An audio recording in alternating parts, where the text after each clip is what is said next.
Alright, so for the last couple of months, I've been using my Z50 to record these videos. Except for this one, because it's right here in my hand. The review today is the Z50 itself. I'm going to tell you why I think that this is one of the best cameras you can buy today.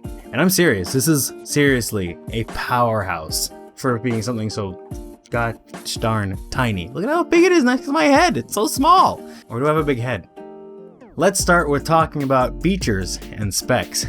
My favorite part. The Z50 has a 20.9 megapixel APS-C sensor, so crop sensor, shoots 11 FPS continuously, takes SD cards, and I'll tell you why that's important. 4K video up to 30 FPS, 120 FPS at 1080p, and it's tiny at just 395 grams. One of the things I was really excited about was the eye autofocus in this camera. The EVF in here is crystal clear, and I thought I was going to have some sort of motion sickness with it because I thought it was just going to be laggy and choppy and just have scan lines, and I was going to be like, this makes me feel sick trying to look through it. But no, it's been absolutely fantastic. The refresh rate is great. It's got a nice high refresh rate, and it also just looks good through here. It's sharp, the images are great, and I love, this is just me coming to mirrorless cameras, but I love being able to zoom in the EVF and just be like, oh yeah, you're in focus, and then zoom back out and take a photo. Like that was crazy to me when I was told about it, and then when I used a mirrorless camera the first time, I just it blew my mind. So EVF, man, this part is like a review about EVFs. They're great, man. I wish all cameras had EVFs beforehand. The best thing ever. Can't believe how good EVFs are. I was hoping there was no anti-aliasing filter, but it seems like my hopes got shattered when I found out that there is one inside of here. I was kind of hoping there wasn't, but it just degrades sharpness a little bit. Not a lot, but I opted to get mine with the FTZ adapter because I still have a bunch of F-mount lenses and I have 0 Z-mount lenses. Pretty glad that it can still use most of my older Nikon lenses. Sorry, 105. A couple of big differences between this camera and the other cameras in the Z lineup is that it is really, really small. Also that it uses the EN-EL25 battery, which only comes in at 1120 milliamp hours. All the other Z cameras use the EN-EL15, same with my D850 and blah blah blah, because there's a long list of cameras that use the EN-EL15 battery, and that comes in at 1900 milliamp hours. So what does that mean when it comes down to battery life and whatnot with this camera compared to the other ones? I was able to get 600 shots out of just one single battery on this, which sounds pretty good. And that's partially to do with the fact that Nikon has a fantastic sleep mode. It turns itself off pretty much 5 seconds after. I've have it set to do so because it was just much more convenient to do it that way. But as soon as you tap the button, it was awake like this. It was a snap. It was quick. It was very good to use it. So that's why I got 600 shots out of it. But for video, this hardly lasts 2 hours on a single charge, and that's why I had to pick up a second battery. At this point, I'm really considering trying to get a third battery for this guy. Now, if I were to go to any camera store or Nikon's website and look for a EN-EL15 battery, which has 1900 milliamp hours, by the way, that also costs a cool $100. So Nikon, please drop the price of this battery. It is not worth $100. That is way too expensive for a battery that doesn't last as long as your other batteries. I don't care if it's smaller, it's newer, whatever. It's too expensive. Please just drop the price. That is just mind-blowing that you can sell a battery for $100 and another battery for $100 and have such a massive difference in how much battery life it has. There's no additional technology inside of it that I can think of. It's a battery. It just makes your camera go. That's it. So please, make it like $70. That would make me happier. Then I can justify the cost of buying a third. I think one of the reasons why the Z50 was able to drop a lot of the size and weight is because it doesn't have the internal stabilization. So that means that my 7200 with VR built on it will have stabilization because the VR is built into the camera lens. My 50mm will not, because the VR does not exist in this thing. So just having that missing was kind of a downside to me. It was a bit of a bummer when I heard about it. I was hoping that, you know what, this thing is going to be great, it's going to have that thing. And when I read the specifications on it, I thought, well, that kind of sucks. It doesn't have that in there. But I've been able to live with it because the electronic vibration reduction has actually been really good, and I'm surprised. It hasn't really drifted off while things are moving. Like, it would sometimes drift off on the 850, but it hasn't been really drifting off on this guy.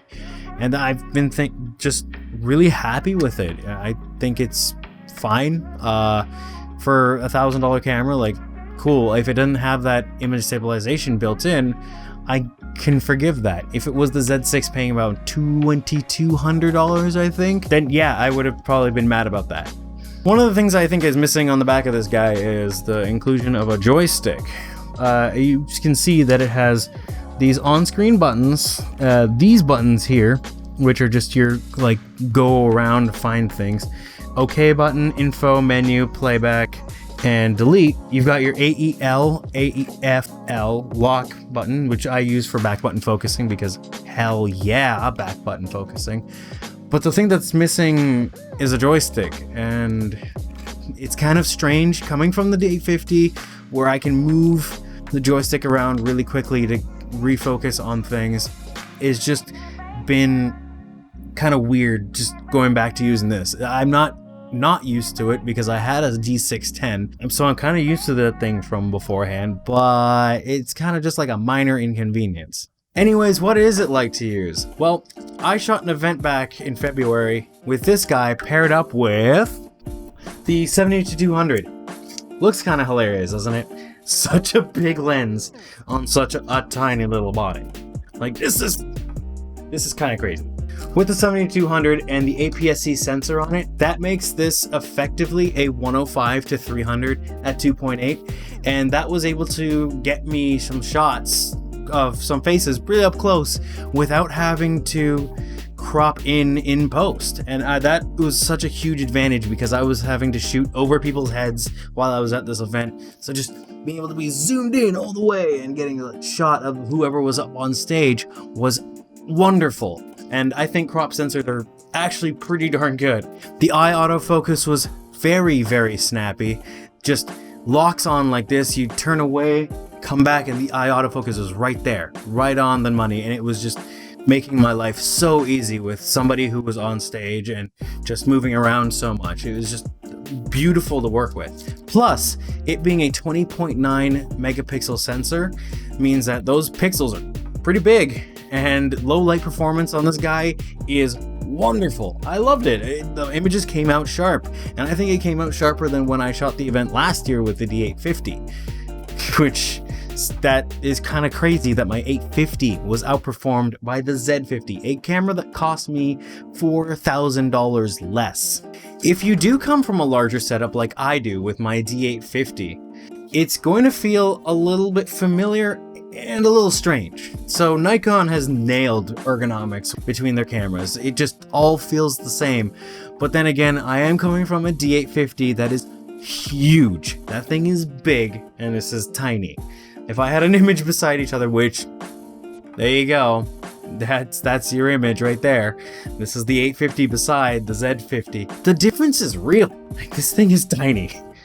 But the ergonomics of it, oh goodness gracious, it's light, it feels good, and when I was handling it with this guy, and I have the biggest lens I have on here right now, just to show you, like, I put my hand out here, and I feel absolutely nothing wrong with it.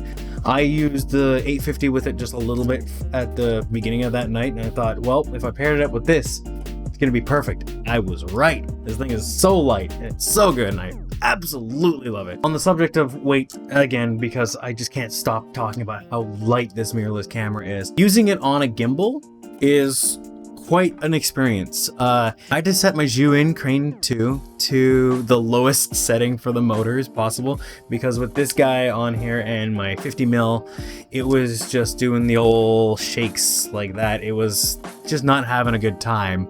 So once I set it on the lowest setting, it was just so easy for it to be balanced and everything. And then, oh my goodness, I couldn't believe how light that whole setup was. Now I do have a slight kind of like thing I have to do with this camera on the 16-35, my normal go-to lens for most other stuff, and I have to add more weight to the Z50 because the Z50 is way too light. So I end up having to push it way back, and the eyepiece ends up touching the back end of the crane. So I just need to weigh it down so I can move this a bit more forward and have the balance a little more properly in line where it should be, so I don't smack the back end of the camera off the crane. How does it perform for photos other than taking vent shots? Well, it's really good. I go out sometimes with it just to take some photos around the city while I'm doing my walks, and it's just been so easy to handle with going around. The images are sharp. It handles higher ISOs really well. It does go to ISO 100, not 64, which is expected. It is not an 850 or 800 series camera. I would like it if it had a second SD card. That would be kind of nice. And also, on the subject of having an SD card, thank goodness, because XQD cards are expensive, and I'm glad that we don't have to use an XQD card on this. I only have one, and it stays in the 850 basically all the time, except for when I have to offload it. So thank goodness SD card here. But I would like to, and this is for the other cameras in the lineup, to see the XQD card kind of be paired up with an SD card as well, because people still need that right now. You can't just have XQD as your only option. I suspect that this is going to make a great travel camera. I have not been able to, because of course you know what's going on right now. And yeah, like, this is gonna be such a great little travel camera. I put it in my bag that I normally put my 850 in, and if you go check out my other video on what my convention gear is, you'll see that my bag is kind of small and the 850 is kind of big for it. So putting this guy in there, awesome. It's gonna be great. I can't wait. I can't wait to put that in there. One little thing that I don't like is the FTZ adapter sticks out like that. I kind of get it. I know why they did it. I wish it was a little bit further in. That would be better, because it makes the camera just taller in certain ways, that it wobbles when you're putting it down on surfaces. It's not good. I would like to see a second fuse of this screw back here. It doesn't seem like it has any kind of connectors for like a grip. So I suspect that they're probably not going to make a grip for this thing. Of course, normal things you also get with this guy is a flip out screen, and for doing selfie videos, it flips downwards. A little strange. Not the greatest choice. I would have liked it to come out this way. It would just, I think it would have been better in general. Most cameras do that. Or upwards. Well, as you can see, the eyepiece kind of gets in the way, so putting it upwards would not have been an option. So I guess putting it downwards was their second best option. It could have been just off to the side, and we wouldn't have this awkward issue of having a bigger lens block the ability to see what's going on screen, because I can't see what's going on here. And of course I'm using a 70-200, but if I'm using my 16-35, which is my widest lens, I can't see a single thing that's going on in there. I would definitely recommend getting the 16-50, the kit lens, that I didn't end up getting because I didn't want to pay the extra money for it, because I have f-mount lenses already and I didn't want that. I thought I could use a 16-35, and it's a big boy, so when I do a vlogging thing with this camera, you'll see it's gonna be fun. Video, as my main purpose for this camera, it has been stellar. I love it for video. As I mentioned, the gimbal is really easy to balance. It is really easy to take anywhere, and 4K video at 30 FPS, 25 FPS, or 24 FPS. It gives you options. You've got options in here. Now, it doesn't do like a 10-bit RAW output like the Z6 does. That you don't get that feature on here. Please Nikon do that.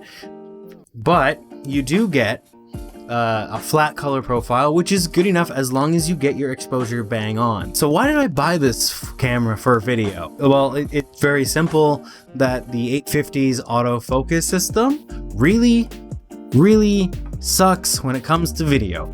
Not when it's photos. The 850 is a quick, amazing camera that I would recommend in a heartbeat to anyone. But if I were to ask them if they wanted to do video, I would say avoid it. Please don't buy the 850. It doesn't have autofocus that is acceptable at all. It hunts way too much. It doesn't have a phase detection system like the Z50 does. A camera that I had mentioned before costs $4,000 less. And that makes it a dud for video. Unless you are doing it all manually on the 850. I use this 850 for most of my B-roll video. So, you know, when it comes to doing actual other video, the Z50 is always going to be my #1 choice. The phase detection system on this is great, and I have tried it briefly with the 16-50. I wasn't able to really do a full test with it, but with f-mount lenses, it works really well.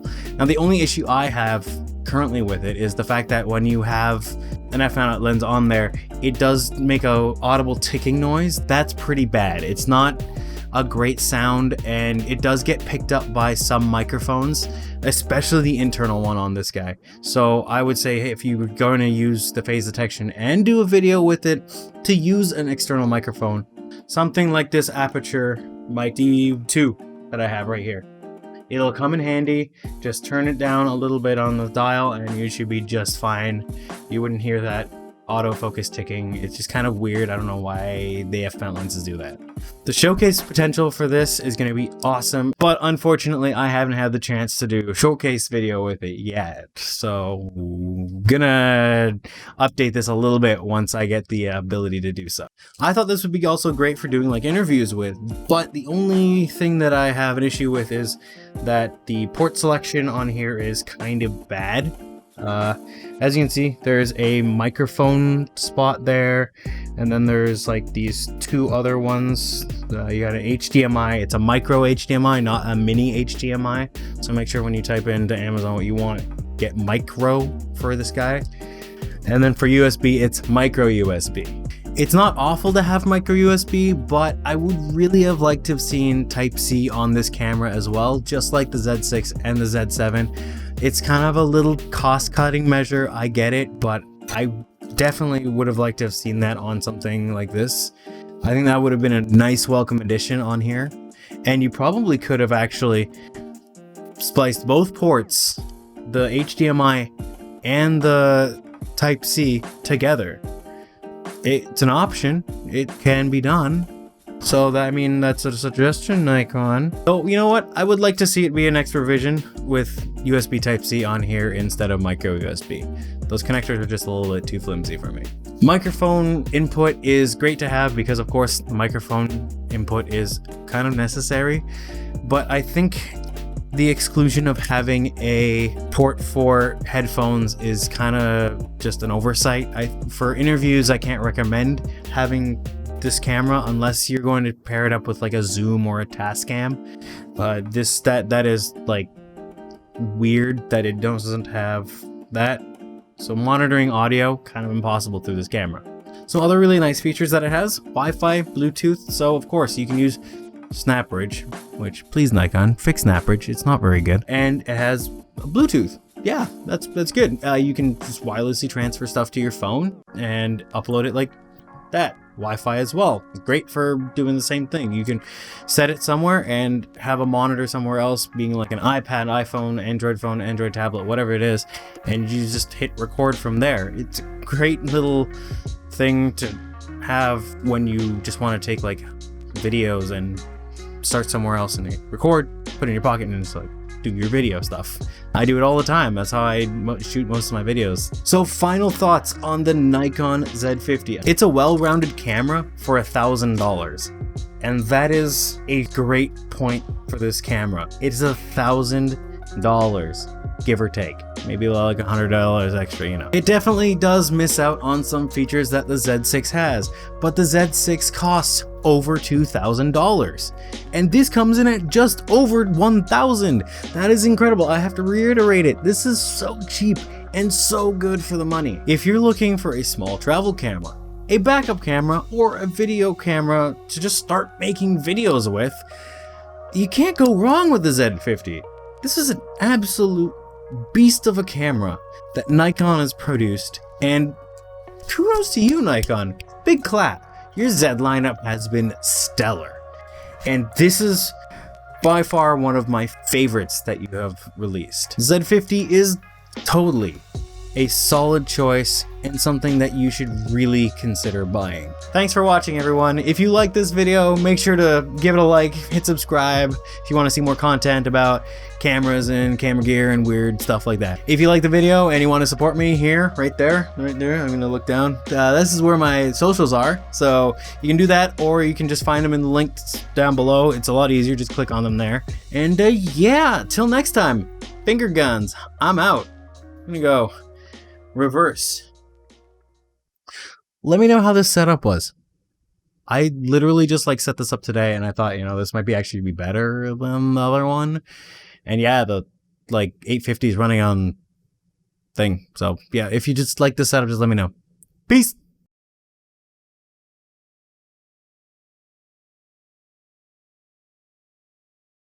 I'm gonna do that. You're not gonna see what it says. You know what? I'm gonna do this manually.